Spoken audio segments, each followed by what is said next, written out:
Assalamualaikum and good morning. Hello everyone. We would like to welcome everyone to the 14th Malaysian Hospice Council Conference. I'm Dr. Munira Ibrahim and together with Dr. Saiful Abdul Latif, we will be your MCs throughout the conference. Before we start our symposium today, here are a few guidelines and housekeeping announcements. The symposium today is hosted on the AirMeet platform. For the best experience, please log in using Google Chrome if you're on your computer or use the AirMeet app if you are joining by phone.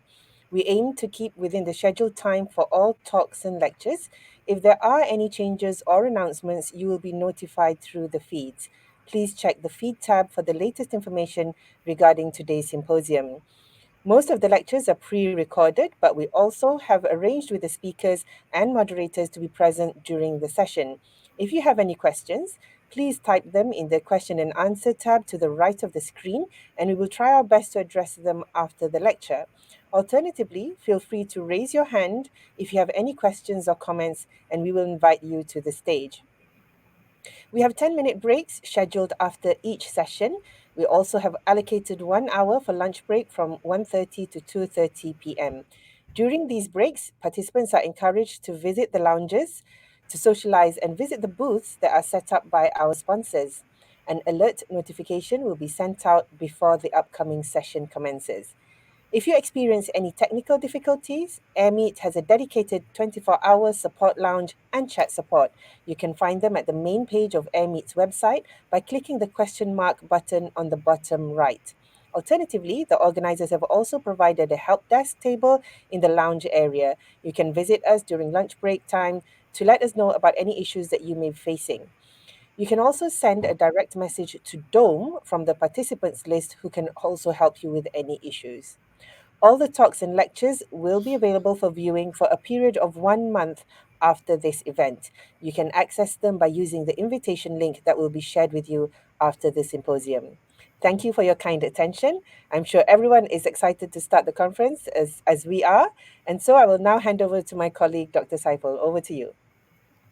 Thank you very much, Dr. Munira. Assalamualaikum warahmatullahi wabarakatuh and good morning. A very warm welcome to all the honorable guests, speakers and participants of the 14th Malaysian Hospice Conference, Building Sustainable Palliative Care in Malaysia.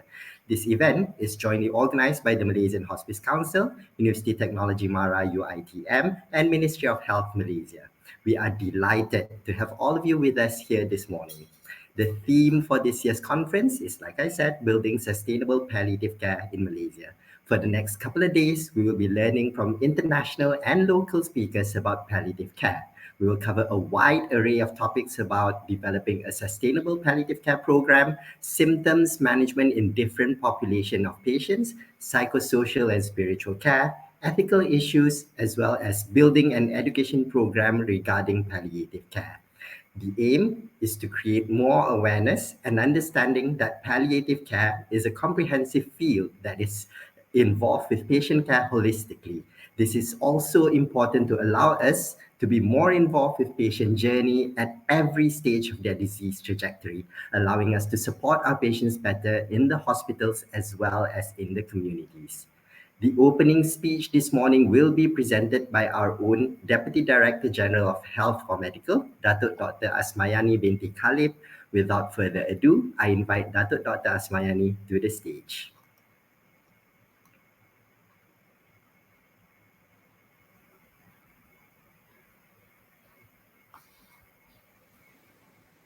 Assalamualaikum warahmatullahi wabarakatuh, and a very good morning to all participants and organizers of the 14th Malaysian Hospice Council Conference. It gives me great pleasure to address all of you this morning and to officiate this national conference for the field of palliative care in Malaysia. Building sustainable palliative care in Malaysia is the theme for this conference, and I believe that this is indeed a very appropriate theme at this point in time for healthcare in Malaysia. As many of you may be aware, we are now working on a healthcare transformation to ensure that healthcare in Malaysia is prepared for the future. We are doing this because we understand that our government must prioritize the comfort and well-being of all Malaysians. because of our firm belief and understanding that care must always be provided from womb to tomb, and that access to care, especially when patients are seriously ill, must be provided in a manner that is most convenient and meaningful to their lives. Healthcare through primary healthcare and palliative care services must be emphasized. The palliative care movement in Malaysia that started way back in the early 1990s has definitely grown over the past 30 years, and it is indeed very encouraging to see how it has evolved and continues to grow into a structured and organized field of medicine involving multiple disciplines and stakeholders from medical, nursing, allied health professionals, and also lay volunteers who are passionate in providing holistic care for patients and families facing the end of life and serious incurable illnesses. To date, we have achieved significant growth in the number of palliative care services throughout Malaysia, and it is good to know that as of 2022, almost every state hospital in MOH now has a resident palliative medicine specialist, and we hope to see more services growing from here on. It is also pleasing to know that almost every state in Malaysia has an active hospice organization providing community palliative care support for patients at home. Despite all these developments over the past 30 years, we know that the number of people who need palliative care continues to rise, and it is estimated that this number currently exceeds 150,000 people at any one time, while the number of people able to access good palliative care services is less than 15% of this need.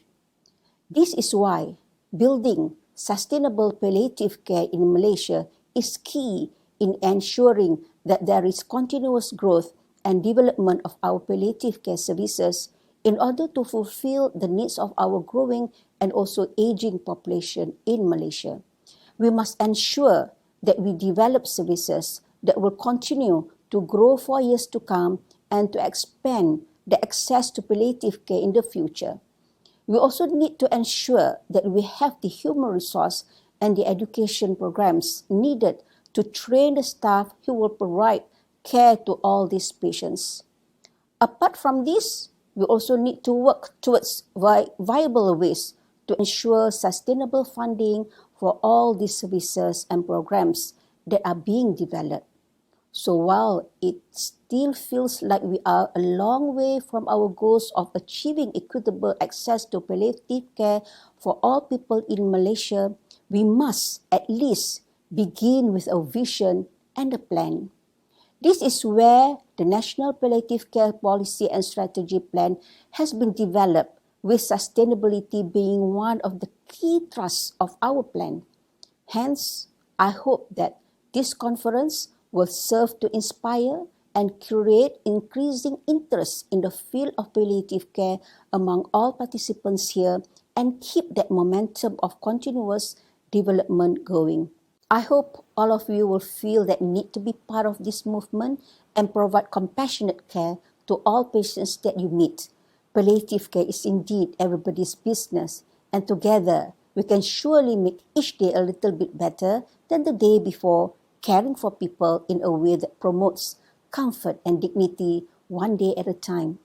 With that, I officiate this 14th Malaysian Hospice Council Conference and wish all of you a fruitful and inspiring conference. Thank you.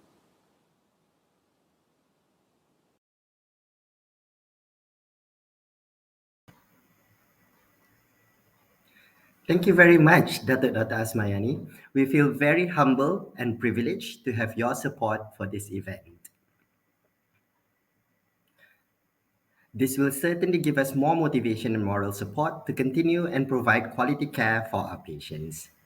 Now, on to the first talk for the morning. I am excited to invite the first speaker, Dr. Stephen Connor, who will be talking about building sustainable palliative care.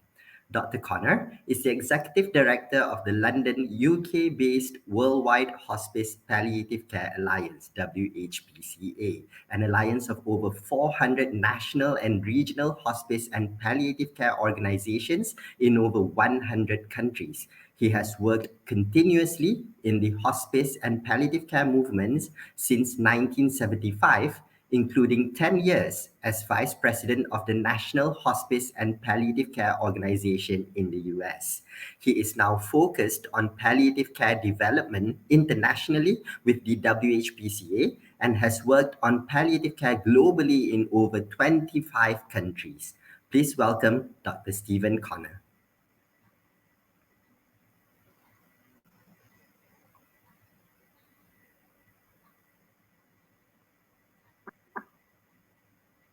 Dear friends and colleagues at the Malaysia Hospice Council, I'm Dr. Stephen Connor, the Executive Director of the Worldwide Hospice Palliative Care Alliance, speaking to you today from Washington, D.C.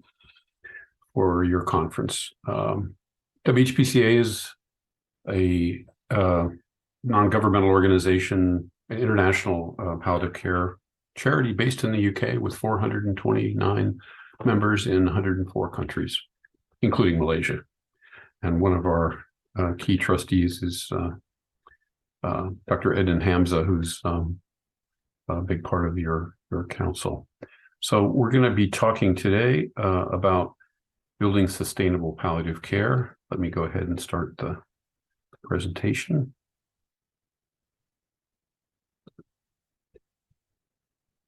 Great. Okay. So, yeah, sustainability, I think, is a very, very key issue in terms of palliative care development. And we're going to, first of all, no conflicts of interest to disclose. We're going to talk about the current situation for palliative care globally and locally in Malaysia, just to kind of put the country in context, talk about the new public health model for palliative care, which is essential to build sustainable palliative care, is to actually use the public health model in developing programs and developing sustainability for programs. And we'll look at some examples of sustainability from around the world and some of the challenges that we face in achieving sustainability. One second. There we go.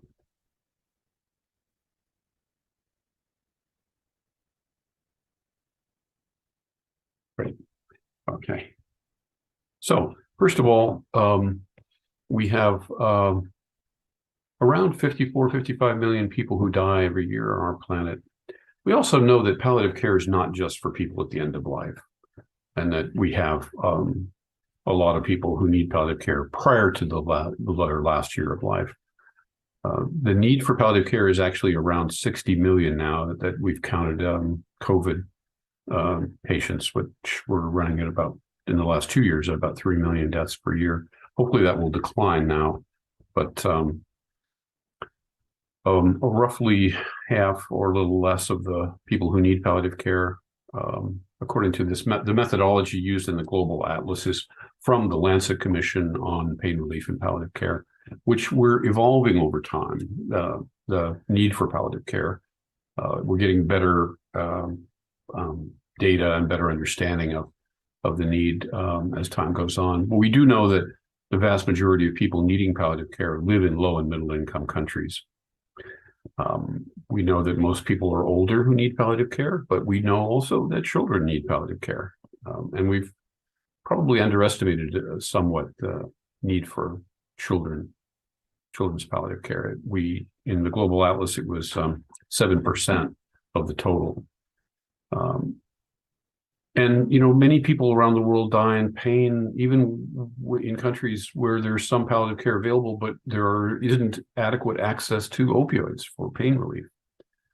And we also know that, that we have each year roughly 100 million people who are grieving, at least, and 1 billion that attend funerals.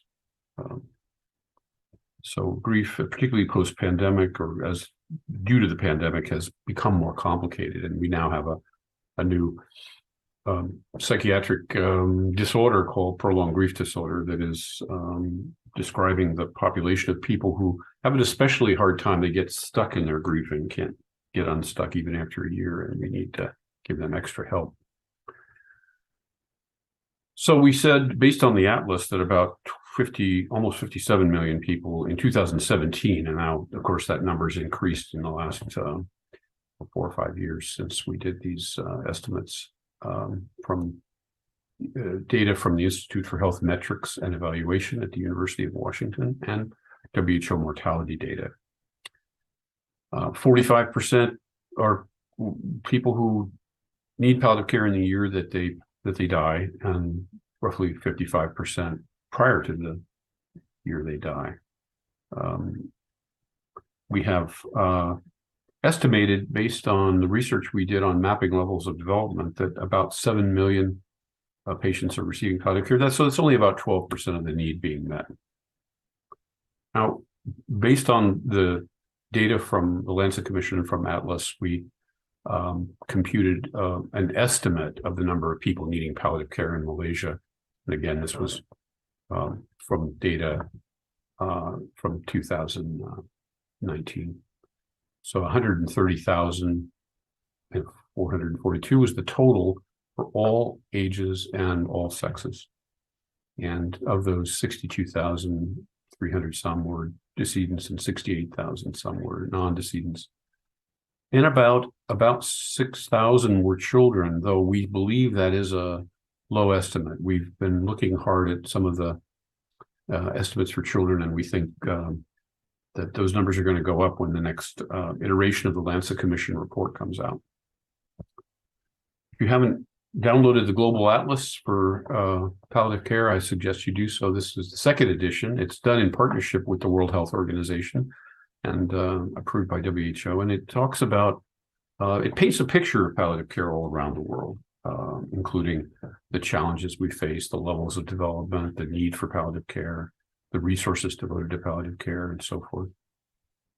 As we said, about 55% near the end of life, and 7% at least children. We think probably, that number is going to increase. The oldest of the old 70 or older are the largest age group category for palliative care, but it is spread out throughout the life course. And above 50 is 67%. Most people living with non-communicable disease, though the number of people dying from TB is increased during the pandemic, and we're now seeing a large increase in the need for palliative care for people with advanced HIV disease, because they're developing non-communicable diseases. They're more vulnerable to non-communicable disease, HIV-related cancers, heart failure, inflammatory disease, and so forth. We're shortening the lifespans for people living with HIV as a group. Only about a quarter of the need for palliative care is for high-income countries. Of course, high-income countries have older populations by and large, but it is the upper middle income group that is the largest World Bank income group needing palliative care. And the 20 conditions from Lancet Commission, including the single largest one, which is cancer malignant neoplasms at under 30%. Dementia is the fastest growing group or need for palliative care. We mentioned HIV, we mentioned stroke, heart failure, various heart conditions and lung diseases, and other organ failure, liver, kidney, and so forth, including for children, a somewhat different picture with congenital malformations and prematurity and birth trauma being the biggest, aside from HIV being the biggest categories. A lot of children also need palliative care after injury and for various other conditions. For children, the vast majority of the need for palliative care is in low and middle income countries, particularly in the African subcontinent. Only about 2.6% of the need children's palliative care is in high-income countries. We're still doing, we haven't really made progress very much in terms of increasing access to opioids.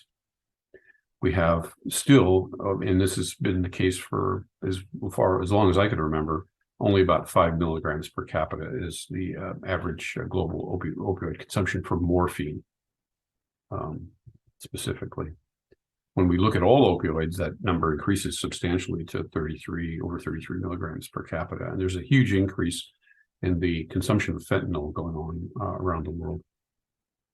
But you can see many areas of the world in Asia and Africa where consumption is pretty much non-existent. And in those countries, pain relief is pretty much unavailable. And we mentioned when we looked at the number of palliative care services globally, there were about 16,000 in 2011, caring for about 3 million patients. This was when we did the first atlas in 2014. The 2020 atlas, we updated the growth of palliative care globally, and we're up to around 25,000 palliative care services, teams of delivering palliative care, but only about 12% of the need being met, and caring for about 7 million patients. So you can see we're making measurable progress in terms of increasing the number of services and patients receiving palliative care, but still a long way to go. So here's our new public health model for palliative care. It's a house rather than a triangle, which is the old model. And this was done through the project, the WHO project, to develop a set of actionable indicators for palliative care. And that work was led by the Atlantes group at University of Navarra, but about 35 of us worked with them to help develop these measures and to relook at the model that we use, the public health model that we use for palliative care. So we've added, as you can see at the bottom here, more empowered communities and more empowered people. And in particular, we are seeing the growth of the compassionate communities movement, and we think that's an important parallel movement to the palliative care movement. We've had health policies before, but we really hadn't emphasized research enough and evidence, and we're beginning to develop a much larger body of evidence for the benefits of palliative care and the most effective treatments for palliative care patients. And that also, I think, is one of the keys to helping us achieving sustainability, is being able to demonstrate the value that we bring to the healthcare system by helping, basically keeping people out of the hospital when they don't need to be there, and preventing unnecessary admissions to hospital care and unnecessary treatment and testing that go along with it. So we said we have some still problems with access to essential medicines. We literally need to train millions more people in palliative care, particularly primary care providers of palliative care, in order to reach that huge population of people with unmet needs. When we talk about empowering people, we talked about the compassionate care community development. We also think it's important, and WHPCA has two of its trustees as people living with palliative care needs, but we need to involve people with lived experience of palliative care in everything we do, in our policy development, our governance, our communication, especially in advocacy. Having a person with lived experience talk about the benefits of palliative care is so much more effective in terms of advocacy than having people like myself who is an advocate and spokesperson for palliative care. But we need to develop and encourage the use of volunteers. People measure the quality of palliative care in many ways by how dedicated the program is and how it uses volunteers. We came across this somewhat accidentally when we were surveying families in the United States and did regression analysis. And the one big factor that determined whether someone gave you what we call top box scores, 5 out of 5 or 10 out of 10, was the degree to which volunteers were utilized. And we didn't at first believe that, but there's something special about the community involvement and the dimension of volunteerism that changes the way people perceive a healthcare service like palliative care into something more than just a healthcare service. People still don't know what hospice and palliative care is. They think hospice is something to do with dying. If we're smart, we define for people what we mean by palliative care, and we talk about the importance of quality of life and maintaining capacity and living at the highest level of quality that you can. And of course, one of our secrets in palliative care has always been that we help families care for their loved ones, and we teach them how to do it, and we support them 7 days a week, 24 hours a day as they're caring for their family members. And that's been, I think, something that's distinguished palliative care and hospice care from other healthcare providers. We really go the extra mile to make sure families get the care they need, as well as the patients. They're our focus of care as much as the patient. The big thing in policy, of course, is eventually development of a national strategy for palliative care implementation in a country that is part of universal health coverage scheme and is funded by the government. We've had some really great examples of that around the world that we'll talk about in a little bit. But we also need we need to start out by basically assessing what the need is in a given country. Fortunately, we have some data to begin with from Lancet methodology, but the needs assessment is more than just the numbers. It's also understanding the needs that a particular country has and the culture, and designing programs so that they're indigenous, so that they're specifically, well adapted to the country that where palliative care is being developed. We mentioned that the World Health Organization has published the actionable indicators. There are 18 of them, 10 core ones, and we encourage all the countries, including Malaysia, to make sure your government is using them and measuring how much progress you're making in palliative care. We have other indicators like the mapping levels and the quality of death and dying index, but the new WHO indicators, we really want everyone to use them. We need more research on cost effectiveness and, quite frankly, poverty reduction, whether palliative care is, as we believe it to be, a contributor to reducing poverty on our planet by helping people make better choices about the costs, about the care they purchase, and making sure it's not futile care. We're part of the solution to healthcare's problems. We make an impact on the healthcare system that's effective.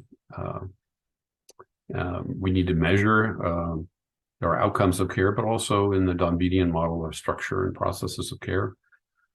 We particularly need to measure patient-reported outcome measures and have patients tell us the gold standard of, is their pain under control? Are there other symptoms managed? And then we need to ask them as consumers of care to evaluate the care, not just how satisfied they were, but whether they actually experience things that are key to good quality palliative care. And that eventually leads to, these systems where in the US, where we have Hospice Compare, where you can compare two hospices in the same city and see which one's got better quality measurement scores coming out. And those come from the patient and family's evaluation of care, mostly the family, because patients are quite ill to respond to these things. And many times it's a post-death survey, but it's still really important that the people that we're serving tell us how we're doing. Literally millions of people don't have training. We need to make sure that coming out of a professional school, whether it's medicine, nursing, or mental health, that people have at least a basic training in palliative care, that after graduation, that palliative care training continues. And once someone's even been in practice for years, that they're getting continuing education on palliative care. We want it throughout the continuum of the health education systems. Based on clinical guidelines that are evidence-based, we need regional and national training centers globally to reach people, particularly the leaders and clinicians in low and middle income countries that need this training. And we think probably the majority of hospice patients actually could be managed by their primary care physicians and other health professionals if those health professionals were trained in palliative care. Not everyone needs to see a specialist in palliative care. So we really want primary care to be part of the solution here. And we can't forget that we also need to educate the public about their right to pain relief and palliative care. We particularly want to make sure that oral opioids, oral morphine in particular, is available for use in a country. That's the starting point. Of course, we need long, slow release morphine, as well as antiemetics, anti-seizure medicines, antidepressants, other co-analgesics, and that those medicines are not overly restricted by drug control, and that prescriptive authority or prescriptive ability is widely available, not just limited to oncologists, but to all practicing physicians and especially trained nurses who we've shown can also prescribe morphine without harm. So integrated palliative care, the biggest thing we need is more home care, folks. Actually, that is the fundamentals of palliative care. I mean, hospice started in the UK as inpatient centers, but really we need to go to the place where people call home, whether that's in their personal residence, their assisted living or nursing facility, or wherever they're living, even if it's in the public park.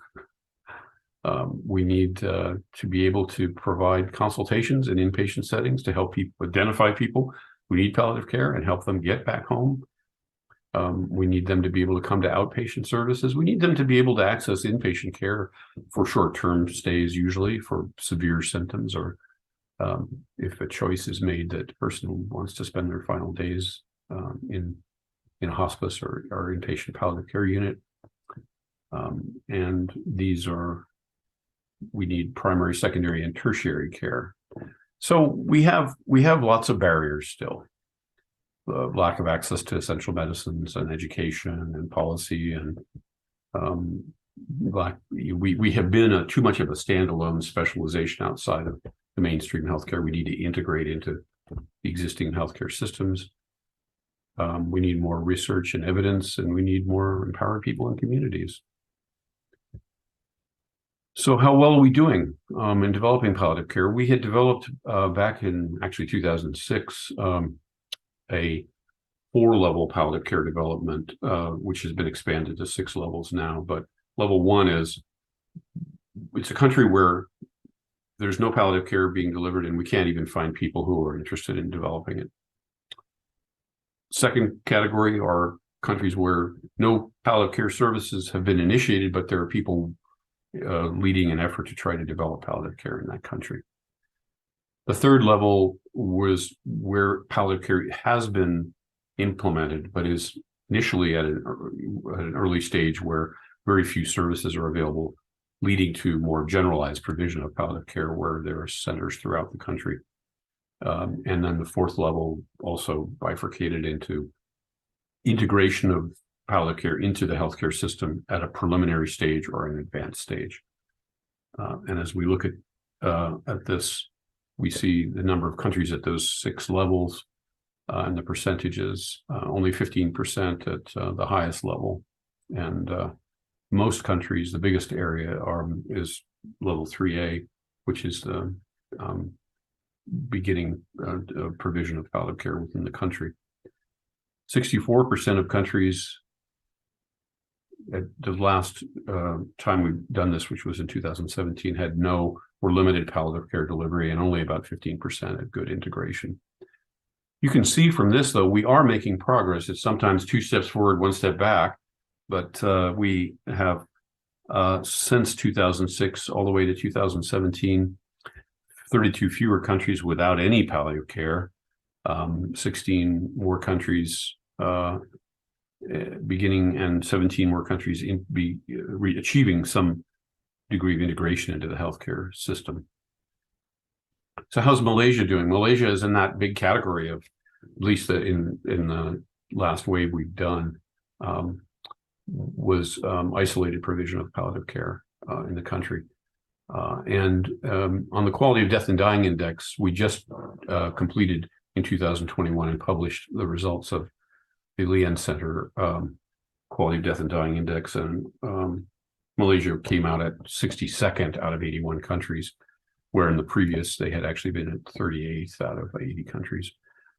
We are going to be continuing to work on mapping levels of palliative care development, and are hoping to begin the process of the next wave, if you will, in 2023 to look at how well countries are doing, and in terms of the 6 levels of development. And I believe and I trust that Malaysia will rise up in terms of its ranking, if you will, in the mapping levels of palliative care development. So let's talk about a few examples of innovative and sustainable palliative care development. In the Global Atlas, we had this one over here. We had 12 different countries that were highlighted, and one of the things we asked them was how were they able to achieve some degree of sustainability? These are innovative, successful programs. The first one is a project that actually WHPCA is funding through a partnership with the Medical University in Dhaka, Bangladesh. Initially, it was in the informal settlement community of Karel, and then has expanded to an adjacent city called Narayanganj. And now we are in the process of working on integration into the primary care system, the Upazila system in Bangladesh. But Compassionate Karel started as a modification of the Karel India model of palliative care using community health workers. We refer to them as palliative care assistants, providing the frontline basic delivery of palliative care services within those communities, and with backing from the medical university, so that professional nurses and physicians and physical therapy, various other ancillary health professionals available to support the palliative care assistance on the front lines. That's been a quite successful program. And the way that we are working with the government to try to increase training of government health professionals so that there's a more sustainable model. But for these community-based and community-built programs, what's happened is the formation of palliative care societies. And those societies are dedicated to raising funds to support Compassionate Karel and Compassionate Narayanganj. In Mongolia, a somewhat different situation in that the palliative care programs there are all supported by the government and are part of the national program of palliative care teaching and implementation and availability of morphine. All of those factors, all the main factors were developed, and the, if you will, mother of palliative care in Mongolia, Odantunyu Davasurn, was trained in San Diego at the fellowship program, the palliative care fellowship program there, and has done a spectacular job there. Island Hospice in Zimbabwe was the first hospice in Africa, and remains a vibrant program. It's a significant struggle for them to keep their success. They've been able to do it mainly through grants and through community support. Not very much government support for Island Hospice, but they've managed to survive and to thrive. They've managed to do a very nice job of integrating mental health treatment and palliative care because of all the problems they've had with grief in the country, and had some support for that effort. Your Own Hospice Malaysia is another example of a program that has been extremely successful and is mainly been able to function through sustainable support from the community. But they've also received and developed reimbursement systems with the Malaysian government. Finally, just as an example, Hope Institute, run in Jamaica, is based in their cancer center and is fully funded through the government structures in Malaysia. But just a few examples of these programs, which have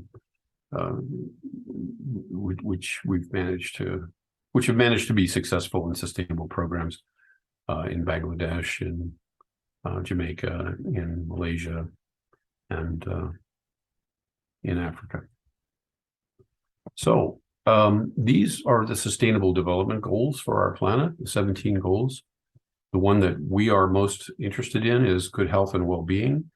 The SDGs were designed and took over from the Millennium Development Goals to try to make life on planet Earth better. And within good health and well-being, one of the categories is a big one, which is universal health coverage, so that all people can access palliative care without impoverishment. So really, I mean, I think every country, we have a challenge in getting palliative care included in each country's universal health coverage package. So when universal health coverage plans are being developed by governments, there are a series of packages of different care, whether it's oncology or primary care, maternal and child health, things like that. We want palliative care to be in there, and we have in the Lancet Commission an ideal package of what that care should consist of. We need, if you're not part of a salaried healthcare system, we need a payment mechanism into law for hospice and palliative care services, whether that's fee for service, per diem, which we have in the United States, or per patient, where these are different degrees of risk that healthcare providers have, being paid a set amount per patient, being paid a set amount per day, or being paid for individual services that are delivered. We have, some countries where patients actually are being charged for palliative care or hospice care. We have concerns about that model because it leaves out the poorest people, and those are the ones that we have to ensure are able to access palliative care. But many programs, it kind of comes down to finding and developing your own economic engine, whether it's philanthropic, whether it's running side businesses like hospice shops where you sell used clothing. We've done that in the UK a lot, and in the US, or just any model that is bringing in reliable income. Finally, just to end with the challenges that we have, we obviously need to train a lot more people for palliative care. We're spending too much of our healthcare dollars on acute care when we should be spending it on chronic care in the community. And we need increased home-based care. We need not just available medicine, but accessible and affordable medicine, palliative care medicines, and more compassionate communities. There's a Compassionate Cities Charter that you could look up. In fact, palliative care is really the model for the healthcare system of the future. We are, because most people are dying of non-communicable disease, the holistic approach to care that palliative care and hospice care provides is really how our healthcare system should be operating in the future. So think of yourself as future pioneers in building a healthcare system of the future that is much more patient-centered, patient-focused, and meets all quadrants of the human experience. I will end on that note, and thank you very much for your kind attention, and I hope you have an excellent meeting. Take care of yourself and each other, and do good work. Bye for now.